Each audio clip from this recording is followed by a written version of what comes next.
Okay, good morning, everyone.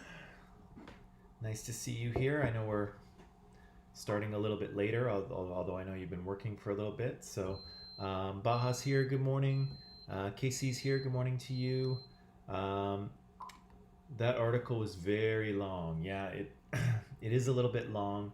Um, there's probably not probably there is more in there than we need to deal with, but number one, I think that's okay.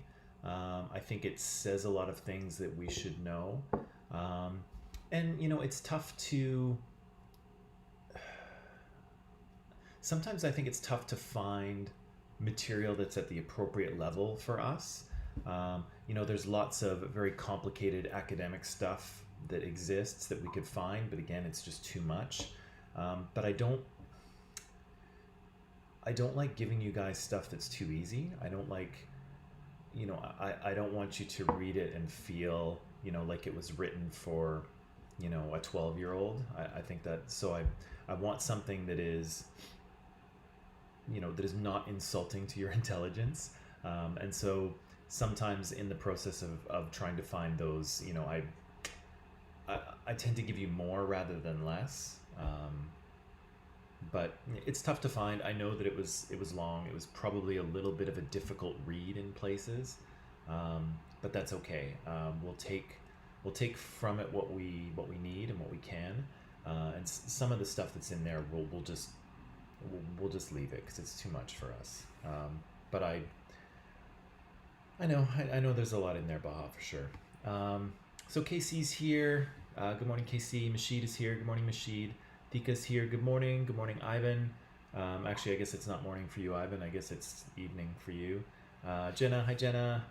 Karen's here. Good morning, Karen. Good morning, Justin. Good morning, Erica. What did I convince you of, Baha?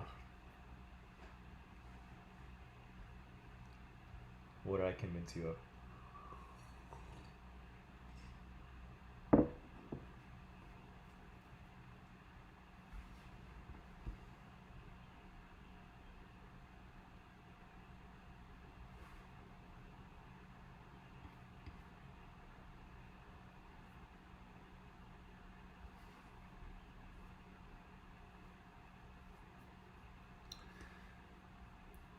Okay, so let's see.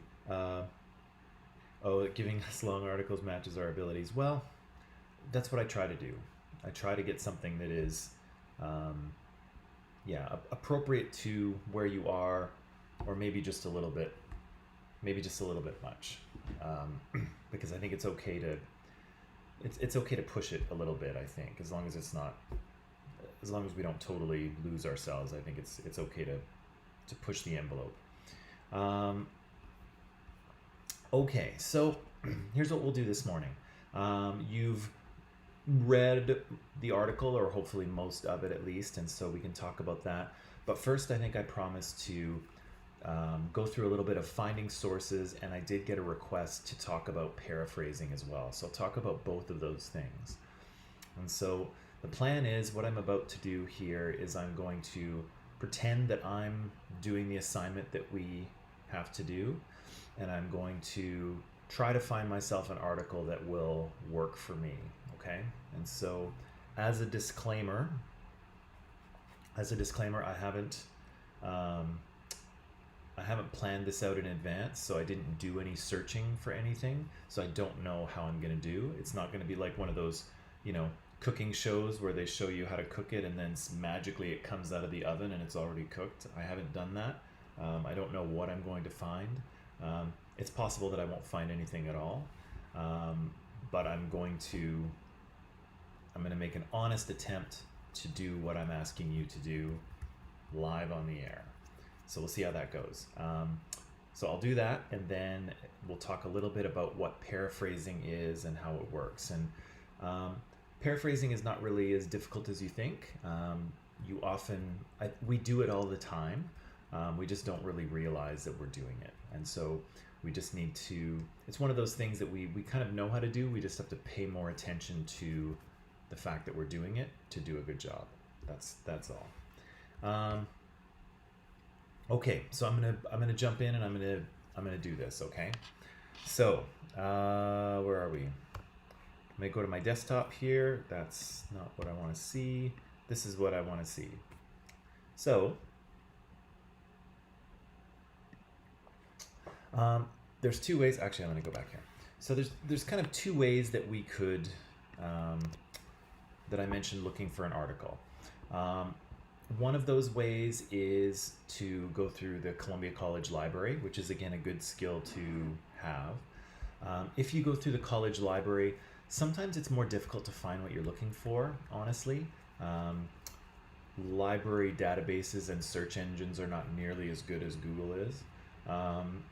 But most of the stuff you find in the library will be credible, right? They'll be good sources, they'll be written by academics or people who know what they're talking about, and so you can have a lot more trust in what you find through the college's library or through any university's library, really. If you free range it, if you go out on the internet, you're going to find all kinds of stuff. Some of it's really good, some of it's meh, and some of it, should not be read by anyone because it's garbage, right? But the trick is to be able to tell all these things apart. Okay, so here we go. Like I said, I'm going to look in the college library first. Okay. So here I am at the Columbia College website. I'm going to go here and I'm going to click library at the top. I'm going to scroll down here and I'm going to click find materials. And I'm going to go to all databases here. And so there's a bunch of databases, and forgive me here, because of my streaming software, I can't see everything on the page. There's a bunch of different databases in here, and so you can kind of browse through and see what you think might be useful for you. Actually, I'm just going to see, maybe I can close a few of these just so I can see. Okay, that's easier. Yeah, so you can see all of these different databases here that you can search in. And so Academic Search Complete is probably a pretty good one. Britannica Online is an encyclopedia, and so you won't find any articles with arguments in them there, but you can find, it's an encyclopedia, so you can find information there. There's Canadian Encyclopedia, so if you're looking for things that are specifically Canadian, you can research them there. Criterion on Demand, we use that to watch Mean Girls, right? So there's movies there. Curio, we have stuff here. So there's a lot of different databases that you can look. JSTOR is very good if you like academic articles. There's lots of good stuff there. For us, though, I think I'm going to look at MAS Ultra. MAS Ultra is probably going to work for us. So I'm going to log in here. And somebody just sent me a message here. Oh, good morning, Sam. Good morning to you. So when you get to any of these databases, it often looks like this, okay? So this is where you put the things you're searching for. And one of the handy things you can have here is that you can search for authors or titles or subjects or geographic terms. So it's got a little bit of, you can narrow your search down depending on what you're looking for. And you can use this as well here, and or not. And so that can help you either broaden your search or make it narrower, right? So if I was looking for prejudice, which I might be, but maybe, I know we've been talking a lot about race, but maybe I want prejudice or discrimination to do with sexuality. Okay, so I'm gonna do this, and I'm gonna go sexuality. Oops, can't spell. All right, so here I'm gonna say I'm looking for prejudice, or discrimination. Either one of those will work for me, but I want and sexuality. So I don't want to see articles that have to do with prejudice and discrimination, to do with race, or to do with gender, or to do with religion. I don't want to see those. I just want to see prejudice and discrimination that has to do with sexuality. And so that's why I'm going to use the and. So it's going to search for articles with prejudice or articles with discrimination and that are connected with sexuality, okay? So I'm going to search. I'm going to see what comes up.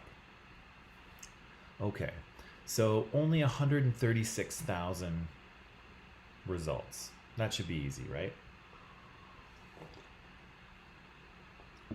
The next thing I'm going to do is I'm going to scroll down here, and usually I like to go limit to full text. So I want to be able to see full text. So I've selected that, so it'll filter things out. If you look here, I can filter by date as well. And sometimes this is handy too, because sometimes our understanding of things changes over time, right? And so you might be, if you were looking at something to do with race, you might not want to look at an article on race from the 1930s, right? Because the way people talked about race and understood race in the 1930s is quite a bit different from the way we interpret it today. Same thing with sexuality, right? Sexuality was really barely talked about in sort of North American society before the 1960s and 70s.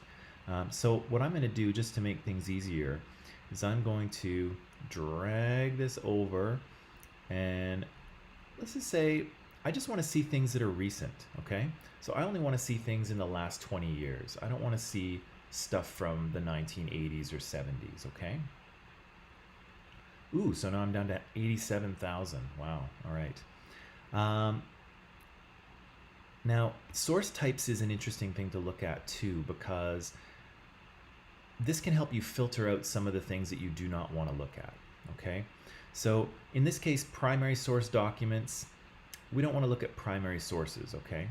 Biographies, nah, I'm not really interested in the life story of anyone at this moment, okay? Book reviews, I'm not really interested in those either, okay? Because there's lots of sources you'll find that are just book reviews, and so they say, I read this book, here's what the book is about, and this is what I think. But for most of our assignments, and really for most of the assignments that you'll do in school, book reviews are not that useful. So you won't want to look at them. So maybe what I'll do is I'll select magazines here, and so let's see what kind of magazine articles we can come up with. Okay, 36,000. That's getting a little more manageable. Jimmy, that's no problem. Glad you're here. Okay, so let me search through and see what I can find. Okay, training with a difference, theater education, the prejudiced pig inside your mind, automating bias, conservatism without bigotry, the disruptors, the ascent of man. Culture war in the workplace.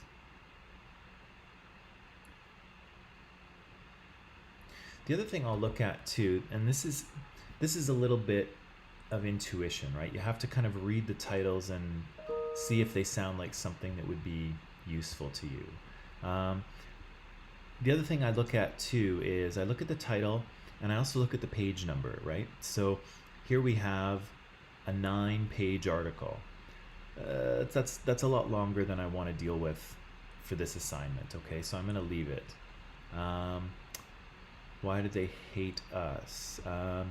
This article discusses liberal feminist belief in the idea of misogyny's pervasiveness. Okay, let's just say, for instance, that I might be interested in this one, okay? I'm not sure that I am, but I'm going to look at it. So I can click on PDF. I can click on full text. Okay. And so we've got a little article here. And what I'm going to do is I'm just going to scan through this article really quickly, okay? Just to see what it might be about, okay? So I'm going to read this first bit here, okay?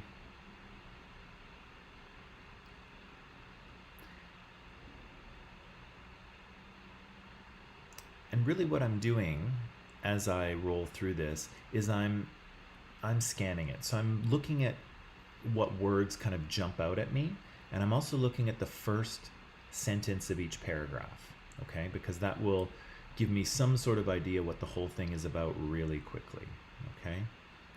Okay, okay, no doubt some men do hate women. The outcome of the election. Nonetheless, liberal feminists remain passionately invested in misogyny, second wave, preoccupied. Okay.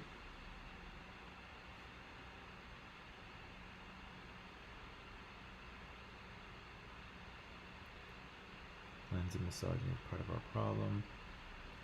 Okay, so this is actually an article on gender discrimination. We haven't talked about this yet, but misogyny is kind of a prejudice against and hatred of women. So this is a little bit, this article is a little bit longer than I would like.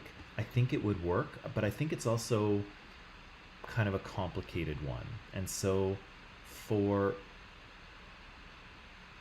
our purposes, I would say, maybe it's a little too much. If I did like it, I could download the PDF right here, and then I would have it, and then I could start working with it. I'm going to say no to it. I'm going to say it's a little too long and a little too complicated, but it's not bad. Maybe I'll look for one more, okay? Con. Okay, this one's 3 pages, Making Small Talk, the case for LGBT diversity and inclusion. Okay. Let's see, it's PDF. I'll have a look at it.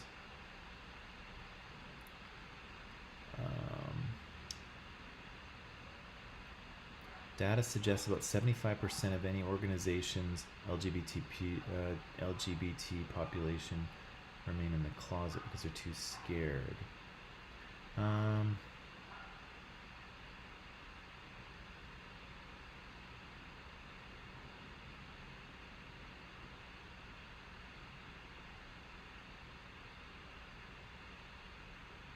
Okay.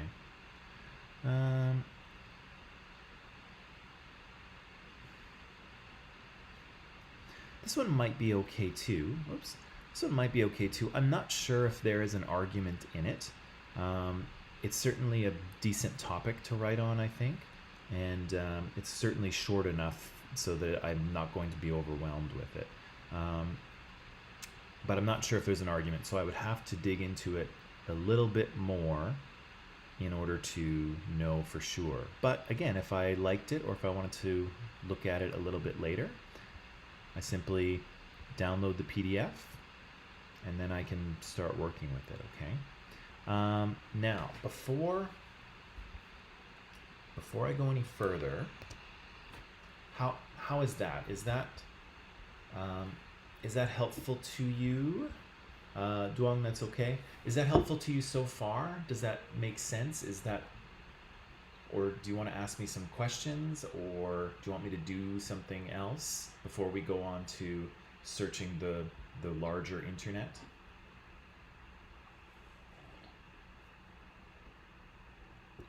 Let me know. Helpful, not helpful, questions, comments.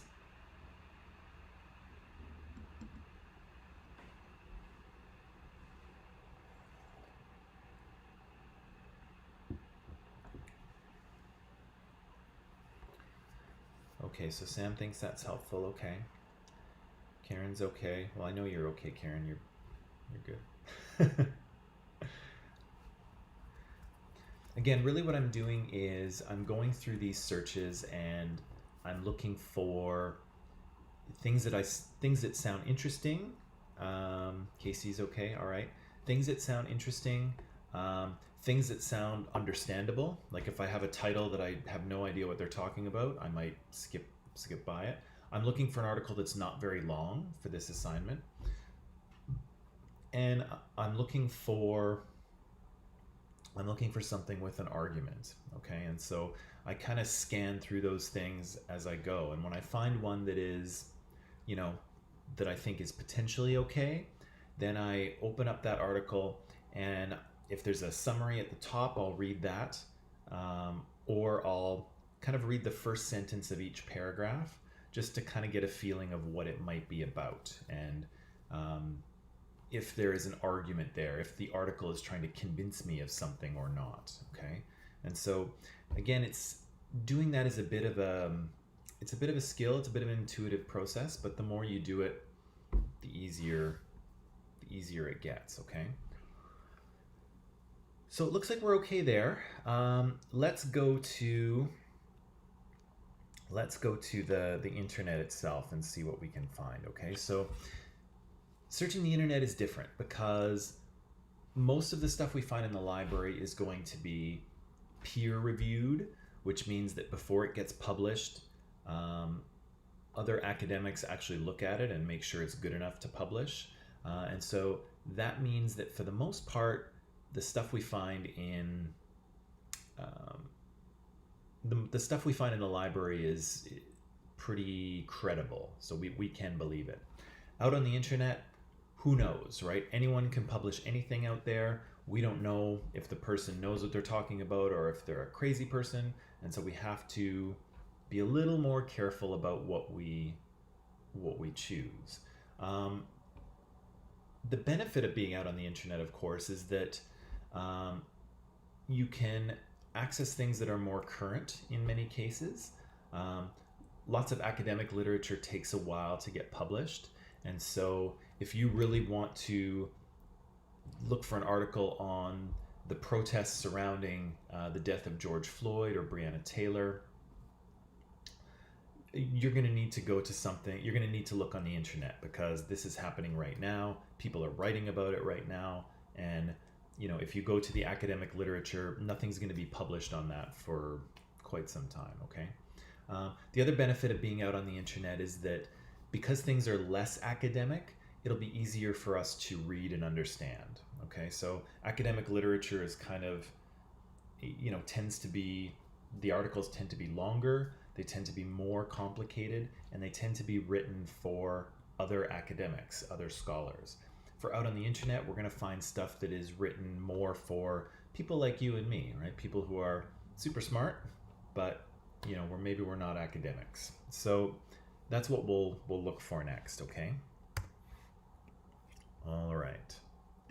So I'm going to go here. I'm going to go to Google.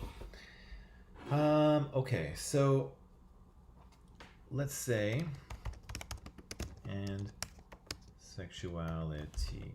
So that's what I searched for. That's what I searched for in the library. I'm going to search for the same thing here. I don't have my safe search on, which is a bit of a problem, but hopefully nothing weird will come up, and I keep my fingers crossed. So let's see here. So here's the, let's just click this one. All right, so I clicked this. Now I'm going to look at it really quickly, and this seems to be an informational site, okay? There doesn't seem to be, these are just definitions. I can't really write my paper. I need an argument in my paper, so none of these will work. Here's an article, Beyond Homophobia, Thinking About Sexual Stigma and Prejudice in the 21st Century. Okay, it's a little bit old. Let's just see where it links us to. So here, this is just a summary of what that article is. The article is actually here. So they're just offering short summaries of scientific articles. So I don't want to look at that. Okay, so this is not a good, actually I'm going to jump back. How this is good, how this site is good, even though there's nothing here we can use, if we're looking at credibility, if we're looking at whether we should believe this site, here we can see that, okay, it's not, I'm right at the bottom of the page here, it's not current. Everything's copyright to 2012, so it's a little, maybe a little out of date, but still not bad. I know whose page this is, right? This page belongs to Gregory Herrick, PhD. If I Google him, I find out, oh, okay, he's a researcher author at University of California, Davis. He has extensive research on prejudice against sexual minorities. So this guy is a credible author, right? We can believe this guy. He is a scientist. This is his webpage, and he's got links to all of his scientific articles. So I can feel pretty comfortable believing what comes out of this page because I know who wrote it, Gregory Herrick, and I know who Gregory is. I know he's a professor at where was it, at Davis? Yeah. Yeah, he's a professor, and so I can feel comfortable believing some of the things that he says, but there's nothing on that page that's useful to me. Okay, let's look at this one here. Reducing sexual prejudice, the role of coming out. All right, so here I have a website and, American Psychological Association. That sounds pretty good. That sounds like those people know what they're talking about, at least for my purposes here. Too short, right? That's not really an article, that's just a blurb. So I might look here under publications to see if there's any articles that I might want to look at. Let's see. Let's see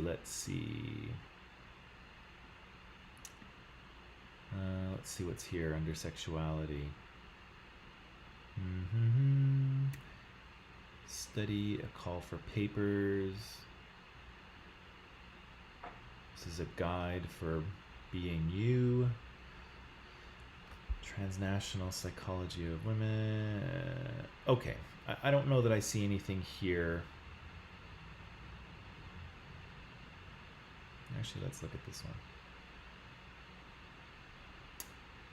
Okay, 10 pages, 87 to 97, too long. Sounds interesting, but we're gonna pass, okay? So I'm gonna back out of this. I don't think that was so useful to me. PubMed, I'm gonna leave that one alone. Wikipedia, I'm definitely going to leave alone. We haven't talked about this, but Wikipedia is a really handy place to go to if you just need some quick information to figure out what something is. It's not an academic source because basically anyone can write anything in here, okay? I can go in here and write whatever I want. Of course, it'll be edited by other people and it'll be corrected, but just because I write something doesn't mean I know what I'm talking about, okay? So again, Wikipedia is great for sort of just getting a quick handle on what something is, but it's not really a academic source. Let's see. Let's look at this one. Okay, so this is a link to a journal article. It is 23 pages long, too much. Okay, I'm gonna keep looking.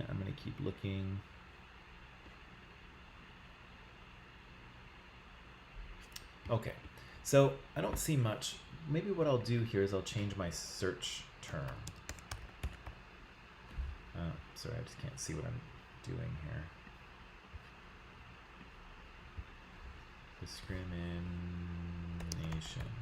Okay, I'm gonna change my search term and see what comes up now, okay? Sexual orientation, discrimination, equality, and human rights.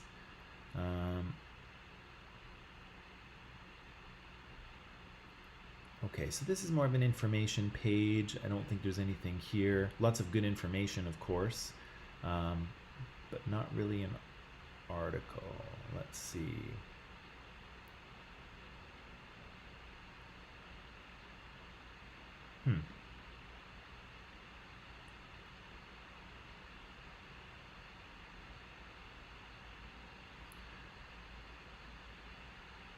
Okay, this one's not bad. It looks a little short. And it looks like it may not have a clear argument in it, but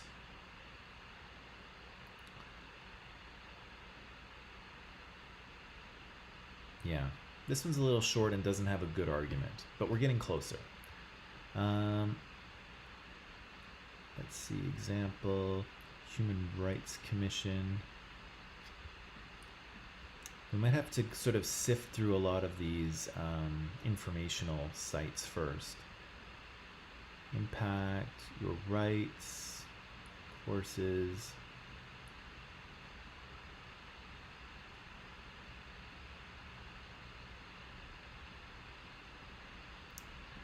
Okay, maybe one more page. We'll just see.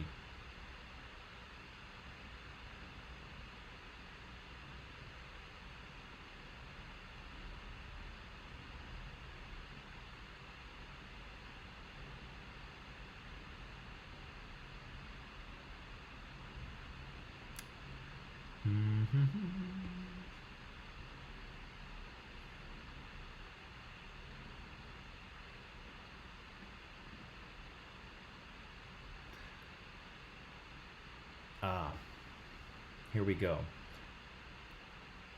See, so this one here, this is from Time Magazine, but we can see here why federal laws don't ban discrimination against LGBT. So there's a good chance that this one is going to have an argument in it because it's not just for information. They're trying to explain something to you. And so we might have an argument here. Time Magazine is a fairly reputed source. It's been a magazine for probably 100 or so years. Katie here, we can click on her and see who she is. She's a correspondent in San Francisco. She covers tech, politics, culture, and language. Okay, so we know who she is. Let's have a look. Is it too long? Nope, not too long. That's good. Let's look at what she says at the beginning here. Okay, polls show oppose discrimination, and many believe it's already illegal, but federal laws don't ban discrimination. Okay, I think that there's an argument in here. Now I'm not gonna go into digging through it and trying to figure out what the argument is, but I think she's going to try and convince me of something, okay, which is good because that's what I want. I want an article that has an argument in it. So I think Katie Steinmetz's article here, I think that one might be good. And again, I know who she is. I can research her. Time Magazine is established and respected and has editors that make sure that they don't publish crazy stuff. So I can feel fairly comfortable that this is a legitimate source. I'm going to look. It's a very recent source. You can see March 21st, 2019. So it was just published a little over a year ago. So it's very current.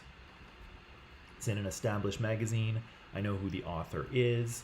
And I think there's an argument in here. And it's not too long. So I think this would work for this project. So that said, whoops, sorry, I didn't mean to do that. That said, what do you think about that? Is that or was that helpful?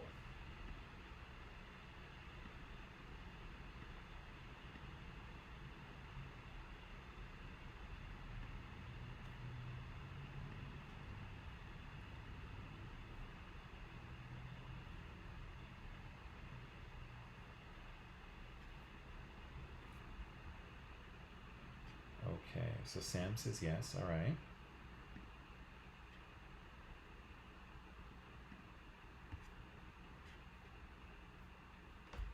Okay, Baja says yes. And again, it takes a little bit of time and, kind of the more you know about a subject, the easier it is to search out what you need. And I think you've probably all experienced this if you're sort of doing an internet search on something that you're interested in, whether it's, sports or anime or movies or fashion or music. whatever it is, if you do a search for something, it's a lot more intuitive to try to find what you need, right? You kind of know as you look through your search results whether they're going to tell you what you want to know or not, right? And so the more you know about something, the easier it is to look for other information. The less you know, the more difficult it is. And so you might not be able to do what I did quite so easily. But again, that's kind of what I do is I look through, I try to find articles that have an argument. I try to find things that aren't too long, and I try to find them in established sources that I can feel comfortable using. Okay, so that was helpful to a few people. Manish says, I tried the school library site, and you got 1382 results. Is that good enough? In a way, it doesn't really matter how many results you get. But you only need one, right, for this article.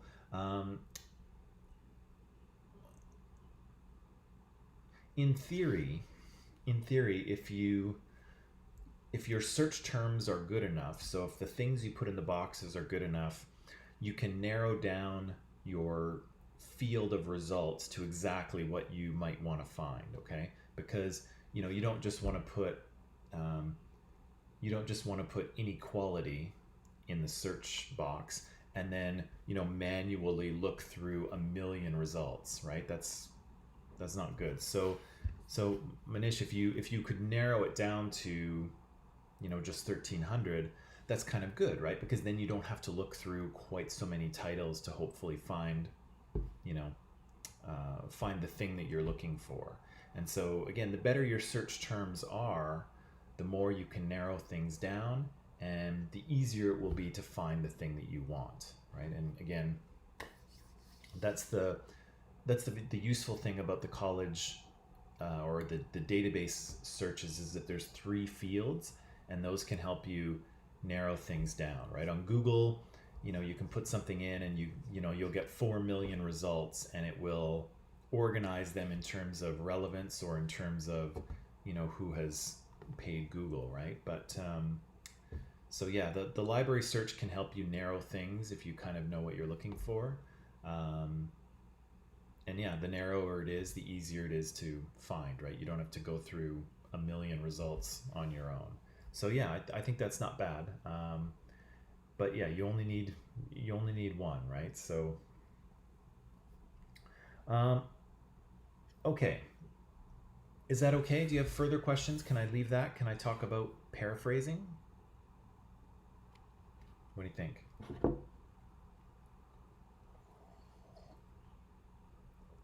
Or, yeah, let's talk about paraphrasing, okay? Let's do that. So,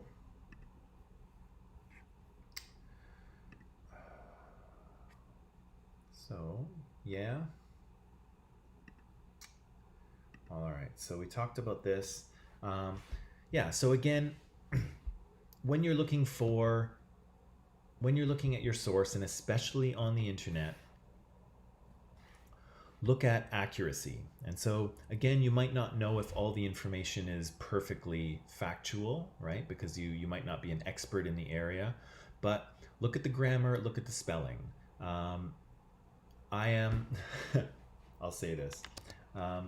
When I'm looking at written stuff online, not your stuff, not the stuff that you write, but if I see grammar or spelling mistakes, I am highly prejudicial against those things. As soon as I see them, I start to doubt whether the person knows what they're talking about or not, which maybe I shouldn't do. Maybe that's not, maybe I'm assuming too much. But if I see grammar and spelling mistakes, it makes me question the credibility of the author. Okay, so again, if you see things that are sloppy, or if the writing's not very good, to me, that's a red flag.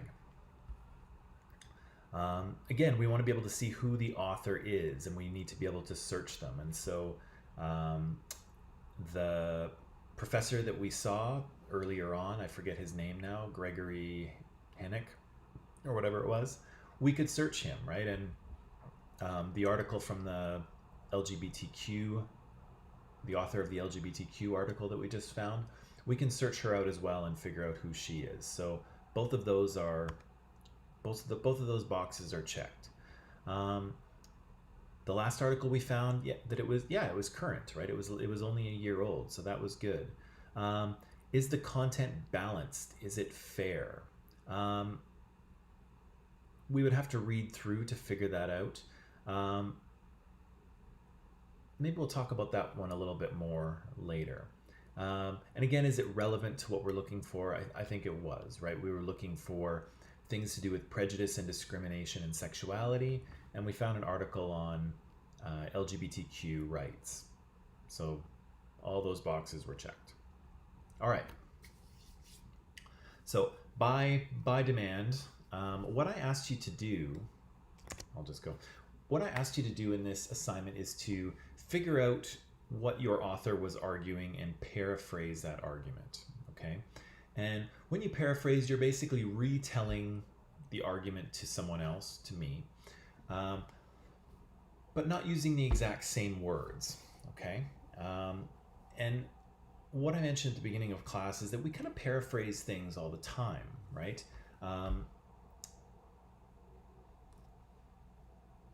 Paraphrasing basically involves making things shorter and kind of using your own words to explain something, okay? And so we kind of do this all the time. If someone, tells you a funny story about what happened to them, maybe a friend tells you a funny story about what happened to them, and then you tell that story to another friend, you say, hey, guess what happened to my friend so-and-so last week, blah, and then you tell them. You're kind of paraphrasing, right? Because you are summarizing what they've said, but you don't remember the exact words that they used, right? You don't repeat it like a parrot.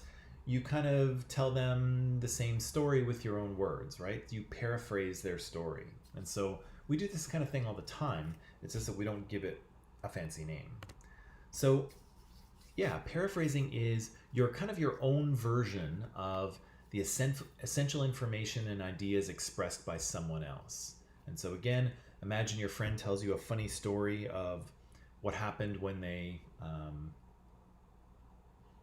what happened to them last week, and then you tell that same story to another friend later. You're paraphrasing. You're giving them your version of the original story. Okay. Again, this is a way that you can use not use the words, but use the thoughts and ideas of someone else in your own paper without quoting them, okay? And if I can say this, most students that I see quote things too often. I don't know if I don't know why so much, but quoting is, for me, I find that quoting takes away from your argument. It takes away from the flow of the thing that you're trying to say, right? And so, imagine you're telling that story to your friend, right? So your friend had a crazy experience last week. They tell you what it is. You laugh. You say, hey, whoa, that's really funny. And then maybe a few days later, you paraphrase. You tell another friend, guess what happened to my friend last week? And then you tell them. So right in the middle of the story, you're explaining it, and then somebody jumps in from the side and says something, right? They interrupt you. Now, there's a possibility that when they interrupt you, they add something really good or really funny, right? So they jump into the story, they add in, they say something, and it's really funny and everyone laughs, okay? And so that would be like a good quote, right? Because it helps the story you're telling. But very often I find that when students quote, it's another voice that's jumping in that doesn't really do anything for the story. It just distracts, right? And so imagine it's the friend that jumps in with, some sort of statement that's not funny or has nothing to do with the story.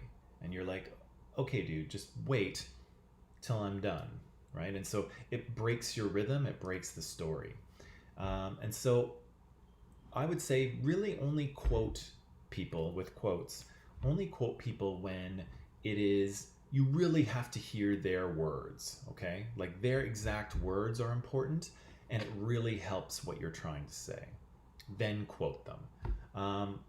But otherwise, it's best to sort of stay in your own voice and tell your own story, right? Even if the story you're telling has actually come from somewhere else, because you're telling the story that belongs to your other friend, right? So tell the story that belongs to your friend, paraphrase it, credit them, say, this is my friend's story, but really only allow quotes to jump in if they're really helpful, right? And most quotes, to be honest, aren't.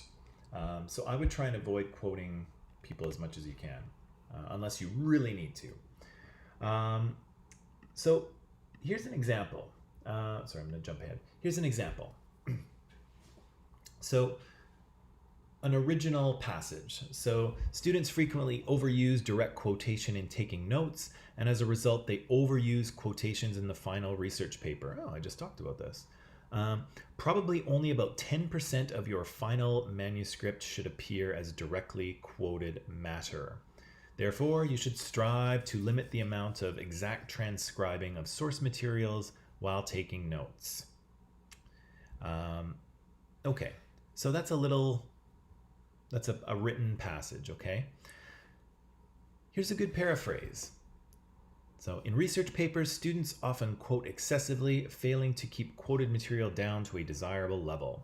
Since the problem usually originates during note-taking, it is essential to minimize the material recorded verbatim. So from exactly what someone says. So this is a good paraphrase because it basically says what the original one says, but it doesn't really use the same words, and actually it doesn't stick to the same order of things as well, okay? So you can see that the person who's paraphrased here kind of switched it around, right? They start with the conclusion. Actually, this is a little argument, by the way. They start with the conclusion that students should not quote so much, but they often do. And why do they quote so much? Well, it happens during note-taking because they copy too much word for word, which is exactly what the original one says. It just says it in a different order. It talks about the note-taking first, and then it talks about the result is too many quotes. Okay? I'm going to stop there for a second. Does that make sense? Do you see what's happening there?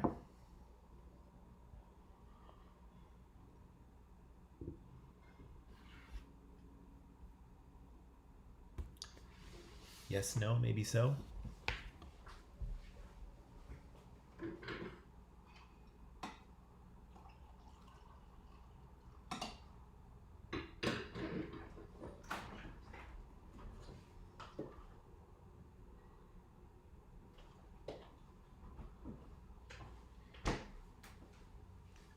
Okay, so Baha says yes, Sheet says yes, Erica says yes. Okay.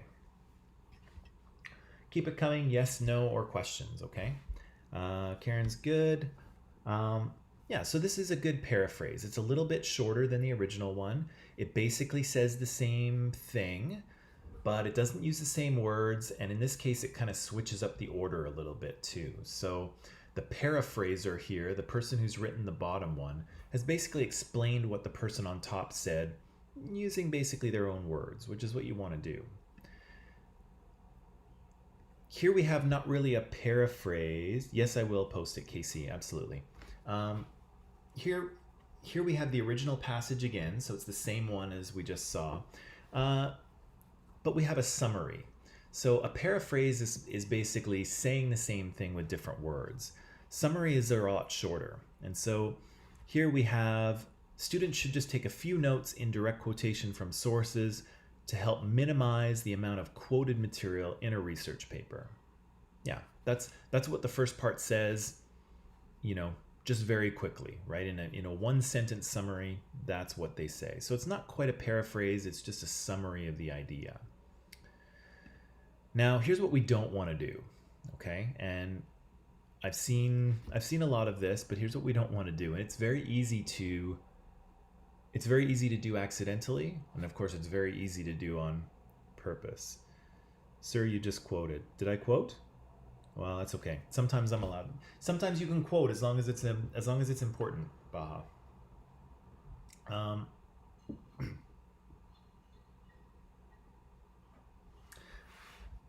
So here we have a plagiarized version, okay? And so what you can see here is if you sort of compare, if you let your eyes go up and down from the original one to the plagiarized one, you'll see that it's basically exactly the same, but the person is just swapping out a few words, right? So they both start with students, and instead of frequently, they say often. And then instead of overuse, they say use too many. And then direct quotations is exactly the same. In, and they change it to when, they, and then take notes instead of taking notes. Resulting, result, overuse, too many of them, in the final research paper, So you can see what's happening here, right? The person on the bottom has swapped out a few words and they kind of feel, hey, it's a paraphrase, but it's not. You're basically just copying the original source and changing a few words. Not the same as a paraphrase. And of course, what makes it worse is that there's no citation. So if you look at the top one, you'll see that the source is cited here. We've got James D. Lester, Writing Research Papers, 2nd edition, page 46 to 47, right? So we've actually got a citation. On the bottom one, we don't. And so the bottom one is kind of plagiarism because it's not a direct quote, right? There's no quotation marks around this, and the wording is not exact. But it's not a paraphrase either because it's not really significantly different from the original one, and there's no citation at all.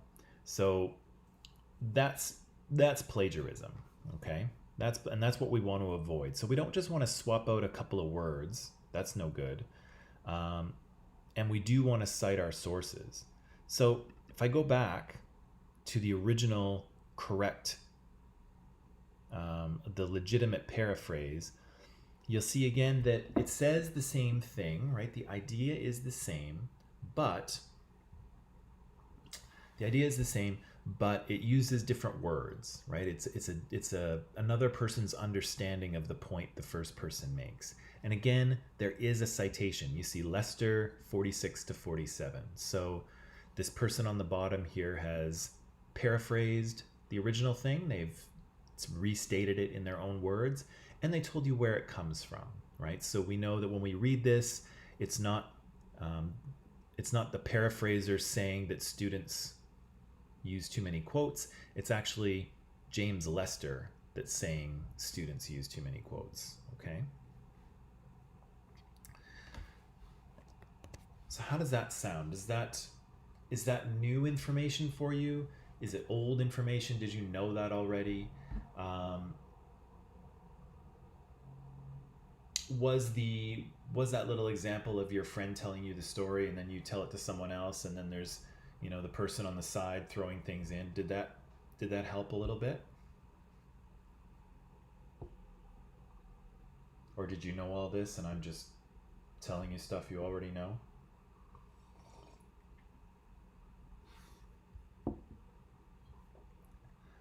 Erica says, you can always ask. Eric says, can I ask about the last box on the structure, the source box? Oh yeah, an example of how to write it. Yes, I can. KC says, yes, it did. Okay. Where can I find a very quick? Oh,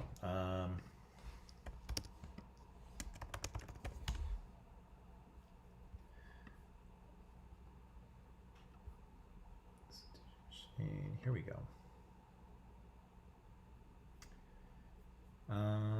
Sam says, yeah, I know some. Okay, I'm hoping you know more now.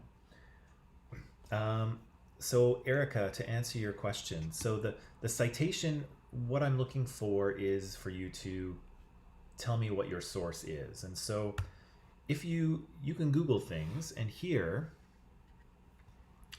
you can find an MLA formatting and style guide, okay? And so they can help you to figure out how to properly cite your source. And so a properly cited source might look something like this. Let's see if we can find a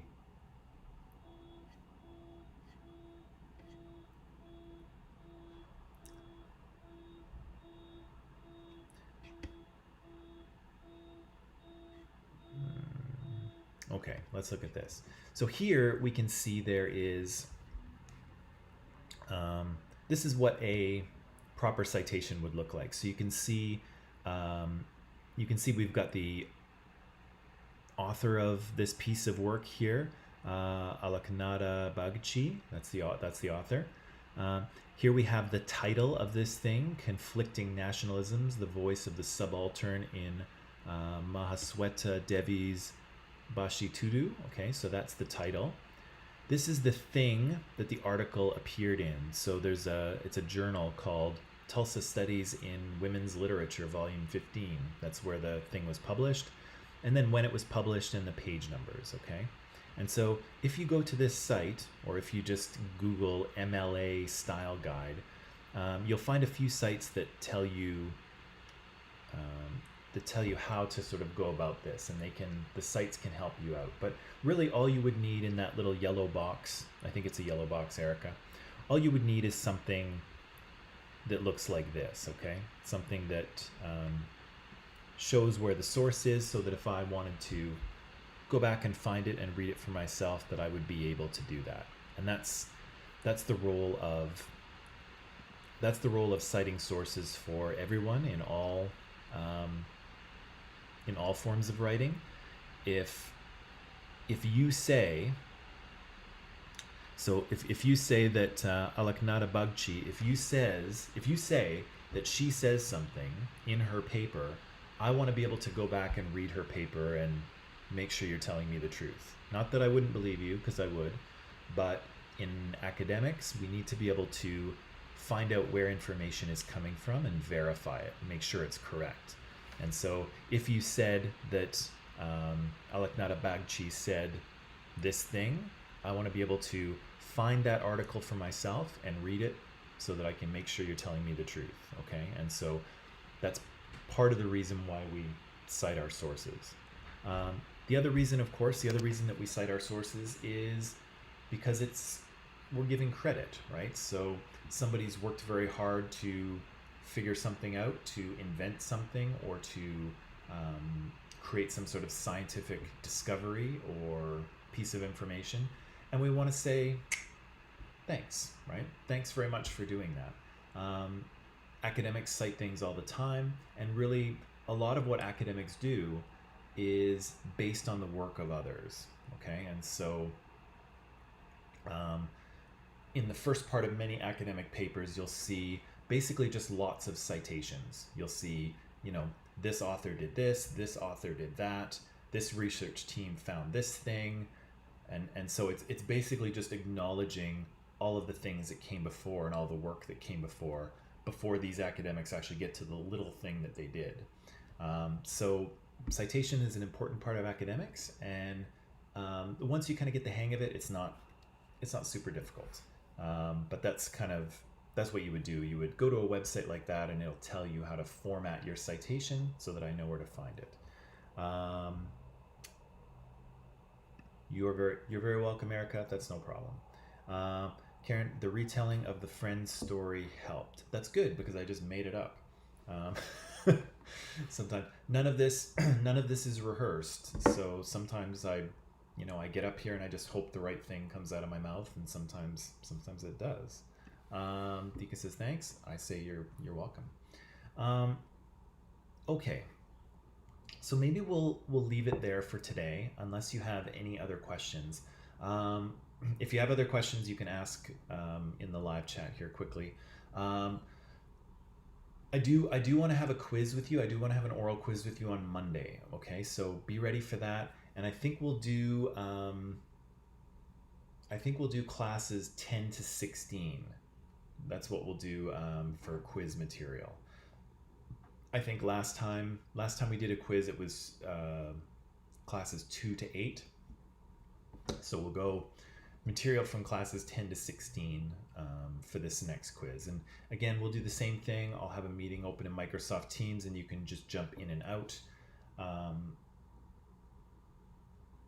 That was actually a long, grueling day for me, but I did enjoy it. I did enjoy getting to see and talk to you face to face, because that's kind of what's missing from the way we're doing things here. So we'll definitely do that on Monday. But unless you have any questions that you want to ask me right now, of course you can always ask me later. But I think I'll let you go because I didn't really give you a break today. We just kind of went straight through. So is that okay? Can we leave it here, or do you want to ask any last questions before we wrap it up?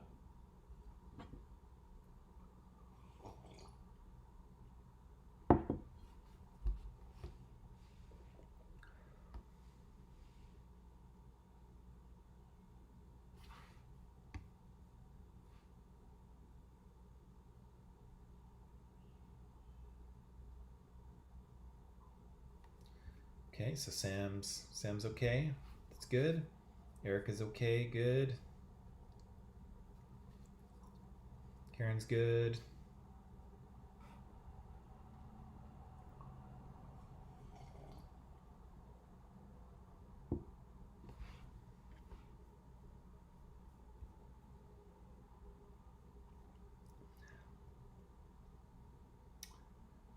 Casey's got no questions. Okay.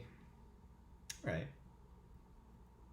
Sounds like we're all right. So I'm going to sign off then. And of course, if you have any questions, you can always email me or Microsoft Teams message me, and I will answer. I've got a bit of a busy day for the rest of today, another class, and then I have a few meetings.